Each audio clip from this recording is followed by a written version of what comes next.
Hola, ¿qué tal? Mi nombre es Yuichi Vicente Miyazaki Sato y el día de hoy les estaré presentando el tema acerca de los sistemas de archivos distribuidos.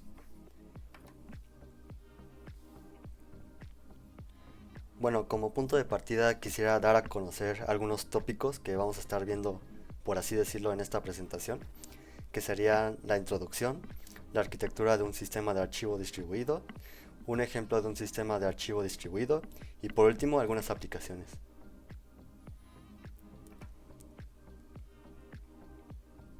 Y empezando por lo más importante, ¿qué es un sistema de archivos distribuido o DFS? Podemos decir que es un método por el cual vamos a poder almacenar y acceder a archivos basados en una arquitectura cliente-servidor, en el cual se entiende que los usuarios o aplicaciones pueden gestionar, almacenar y proteger los archivos que estén haciendo uso mediante una red de terminales y servidores.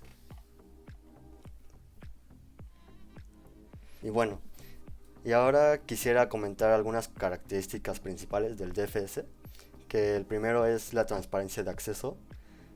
Esto se puede ver como la facilidad para el usuario de acceder a los archivos, como si estos mismos estuvieran almacenados directamente en sus dispositivos. Y bueno, luego tenemos la transparencia de la ubicación, en donde las máquinas host no necesitan saber la ubicación de los archivos, ya que como tal, el DFS se encarga de toda la gestión del mismo. Luego tenemos las actualizaciones concurrentes de archivos, en donde básicamente los cambios que haga un usuario no debería interferir en las operaciones que hagan otros usuarios en el mismo archivo. También tenemos el cifrado de datos, en el cual, como dice su nombre, hace un cifrado de datos durante la transmisión sobre el sistema. Y también tenemos la heterogeneidad, el cual habla de la compatibilidad de las interfaces de servicio, donde el software cliente-servidor pueda usarse en diferentes sistemas operativos. Y por último tenemos la replicación. Podríamos decir que esta característica es fundamental, ya que ayuda al DFS a la recuperación de datos y a la tolerancia de fallos en la red. Esto lo realiza mediante una replicación de datos en diferentes clusters, que en palabras simples hace un respaldo de datos. Esto ayuda igual a que DFS pueda estar manejando una alta concurrencia de datos. Y bueno, ya sabiendo qué es un DFS y sus características, ahora quisiera hablar sobre su funcionamiento. Como tal, DFS se establece como una red que se conecta a varios terminales y servidores, formando así como un sistema de archivos paralelo con un clúster de nodos de almacenamiento, en el cual se puede decir que todo este sistema está formado bajo un espacio de nombres único y más que nada un conjunto de almacenamientos. Lo que resulta, pues vaya, relativamente fácil de acceder desde múltiples hosts o servidores al mismo tiempo. Y también DFS se configura como un espacio de nombres autónomo que se puede ser utilizado, no sé, por un solo servidor host o como un espacio de nombres basado en dominios, que tal cual incorpora varios servidores host. Y pues hablando de estas acciones del usuario, cuando se selecciona un nombre de un archivo para acceder a los datos, lo que hace DFS es consultar diversos servidores dependiendo de la ubicación del servidor. Y bueno, ya sabiendo qué es un DFS y sus características, ahora quisiera hablar sobre su funcionamiento. Como tal, DFS se establece como una red que se conecta a varios terminales y servidores, formando así como un sistema de archivos paralelo con un clúster de nodos de almacenamiento.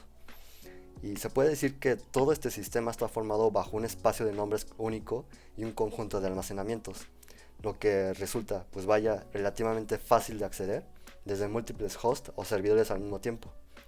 Y también DFS se configura como un espacio de nombres autónomo que puede ser utilizado por un solo servidor host o como un espacio de nombres basado en dominios, que tal cual incorpora varios servidores host. Y hablando de acciones del usuario, cuando se selecciona un nombre de un archivo para acceder a los datos, lo que hace DFS es consultar diversos servidores dependiendo de la ubicación del usuario, a lo que proporciona la primera copia disponible del archivo en dicho grupo de servidores.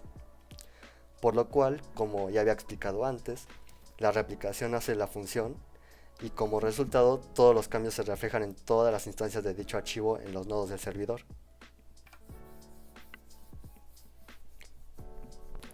Ok, siguiendo la presentación, ahora toca hablar de las ventajas y desventajas que se pueden presentar al usar DFS. Empezando con las ventajas, tenemos que DFS está diseñado para grandes conjuntos de datos. Ok, siguiendo la presentación, ahora toca hablar de las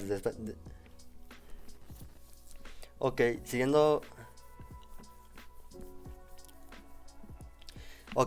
la presentación, ahora toca hablar de las ventajas y desventajas que se pueden presentar al usar DFS. Empezando con las ventajas, tenemos que DFS está diseñado para grandes conjuntos de datos. También tenemos una tolerancia al fallo, o sea, que puede seguir funcionando aunque parte del sistema esté fallando. Esto gracias a la replicación de datos. Y también tenemos una escalabilidad bastante sencilla.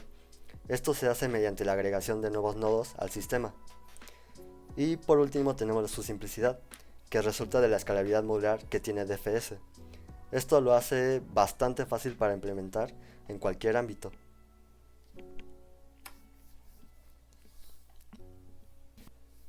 Y ahora pasando con las desventajas, podemos decir que DFS es bastante más lento que un sistema de archivos local, ya que esto se debe parte por su diseño. Dado que algunos archivos se tienen que estar replicándose en múltiples nodos en la red. Luego tenemos las actualizaciones, que tienen cierto desfase o como tal no se refleja en tiempo real los cambios que se han hecho en los archivos. Y por último tenemos los costos. DFS es bastante caro debido a que su implementación y mantenimiento consta de una inversión en infraestructura y recursos bastante grande.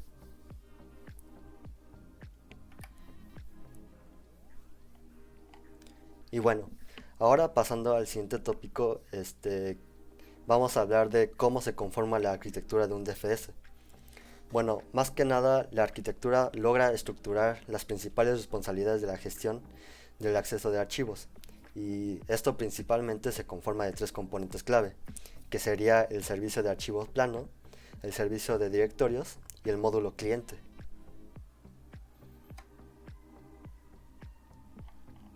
Bueno, pasando al servicio de archivos planos, en términos generales es el que se encarga de realizar operaciones sobre el contenido de los archivos y más que nada para referenciar dichas operaciones se usan unos identificadores únicos llamados UFIDs. Como tal, estos se generan cuando el sistema de archivos planos recibe una solicitud para crear un archivo y después de dicha acción se lo devuelve al solicitante. Una de las características que se tiene a comparación con la interfaz de Unix es que este servicio no necesita operaciones, ya sea de cierre o de apertura. Vaya, con tan solo citar el UFI del archivo, nosotros vamos a poder acceder sin complicaciones y sin errores. Y otra diferencia es cómo el sistema maneja los errores o fallos. Como ejemplo serían con las operaciones repetibles y los servidores sin estado. Bueno, en las operaciones repetibles, como dice su nombre, todas las operaciones son idempotentes, o sea que la ejecución repetida de la operación siempre producirá el mismo resultado. Esto a excepción de la operación para crear archivos, ya que al crear un nuevo archivo, este mismo será diferente para cada llamada. Y luego tenemos a los servidores, sin estado. En estos nosotros podemos reiniciar como tal el servidor después de algún fallo y continuar como tal las operaciones. Esto sin necesidad de reiniciar algún estado de los clientes o del mismo servidor.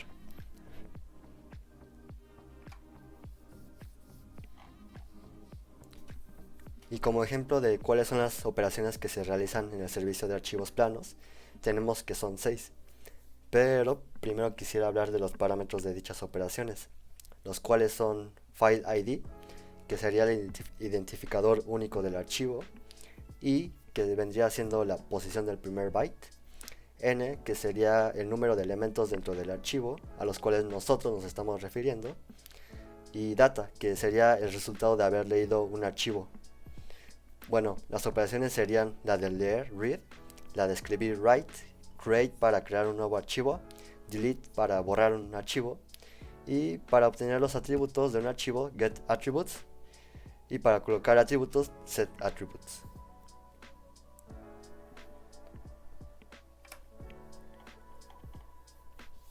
Y bueno, pasando al siguiente componente de la arquitectura, tenemos al servicio de directorios, el cual nos proporciona un mapeo entre los nombres de texto de los archivos y sus UFIDs, o sea, sus identificadores.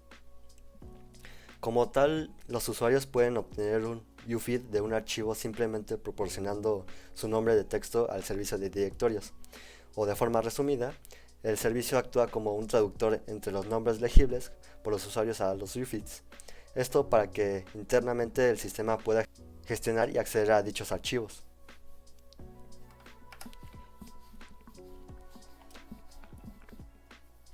Y siguiendo la presentación, tenemos algunas operaciones que se pueden realizar en el servicio de directorios, los cuales serían lookup, que tiene la función de localizar el nombre de texto dentro del directorio, y esto como tal retorna el identificador UFID de ese mismo archivo. Luego tenemos addName para añadir un nombre de texto a algún archivo, y si el nombre que pasamos como parámetro no existe dentro del directorio, como tal el sistema lo añade y actualiza todos los atributos registrados del archivo.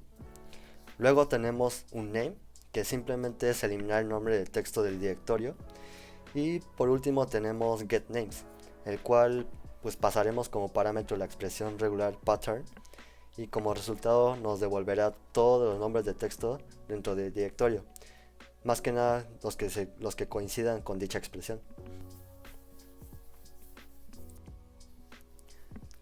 Y como último componente tenemos al módulo cliente, en el cual este se ejecuta en cada computadora de los usuarios. Esto con el propósito de extender las operaciones del servicio de archivos planos y las operaciones del servicio de directorios en una única API. Y para que un archivo pueda ser enviado al servidor, primero debe pasar por un filtro llamado control de acceso, en donde básicamente realiza una verificación siempre y cuando el nombre de un archivo se convierta en un UFID.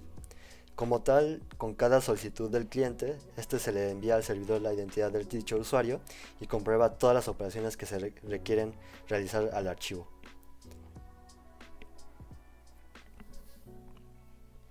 Bueno, y para ver de forma más explícita la arquitectura de un DFS, podemos ver la siguiente imagen, en donde se muestra cómo un módulo cliente interactúa con los servidores de directorios mediante operaciones, así como con los archivos planos de la computadora servidora. Como tal, esta estructura permite a los programas de aplicaciones realizar operaciones de gestión de archivos y nombre de la manera más eficiente, por así decirlo.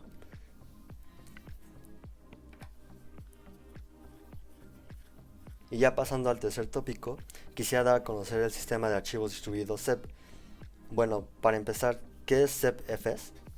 Se puede decir que es un sistema que se enfoca a gestionar archivos sobre un sistema de almacenamiento de objetos.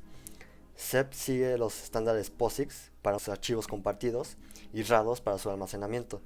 De igual forma, también permite el acceso a archivos en un clúster de almacenamiento llamado Red Hat SEP, obvio, igual usando la semántica de POSIX. Y su principal objetivo es que los procesos que utiliza el sistema se comporten de igual forma para diferentes hosts, como si estos mismos se encontraran en un único host.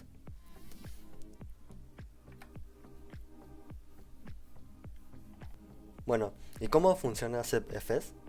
SEPFS funciona sobre RADOS, en donde los archivos se dividen en objetos entre múltiples OSDs.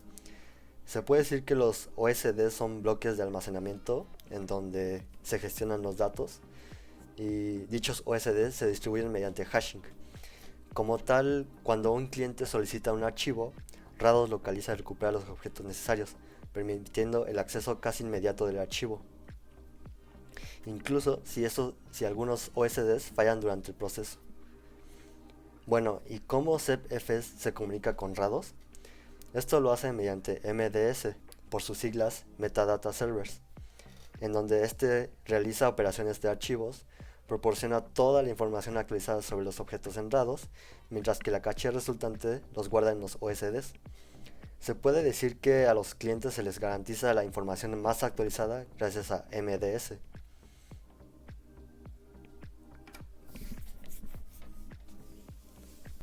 Y bueno, pasando con la arquitectura de SEPFS, se puede decir que tienen los mismos componentes que un DFS cualquiera, con la excepción de que también nos encontramos con varios componentes extras, que son RADOS, los OSDs, MON, MGR y MDS. Empezando con RADOS, este maneja la distribución de objetos en el clúster y proporciona la característica de replicación, recuperación y gestión de almacenamiento. Luego tenemos a los OSDs, que son los responsables de almacenar los objetos y de realizar operaciones de recuperación y replicación. Luego tenemos a MON o monitores SEP, que lo que hacen es mantener un mapa del clúster y supervisar la salud de los OSDs. También gestionan la información sobre la configuración del clúster. Se recomienda tener por lo menos 3 monitores para asegurar la alta tolerancia a fallos y disponibilidad del sistema. Luego tenemos MGR, el cual proporciona una gestión al clúster, también da estadísticas y también hace un manejo de la interfaz del usuario. Y por último tenemos MDS, el cual gestiona las operaciones relacionadas con los metadatos de los archivos, como la creación, eliminación y renombrado de archivos y directorios.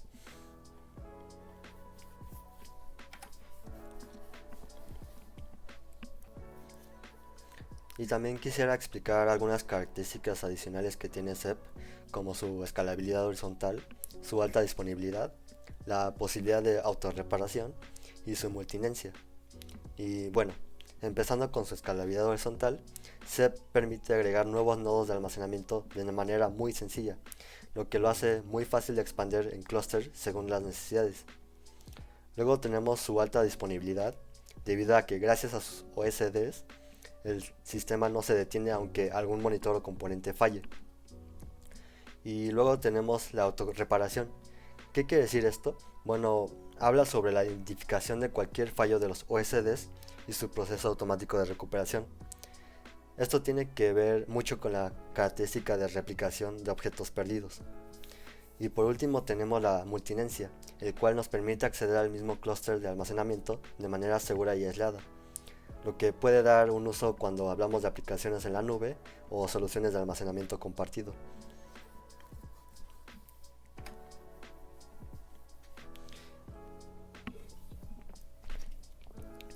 Y bueno, ya como último tópico de la presentación, tenemos las aplicaciones de los DFS.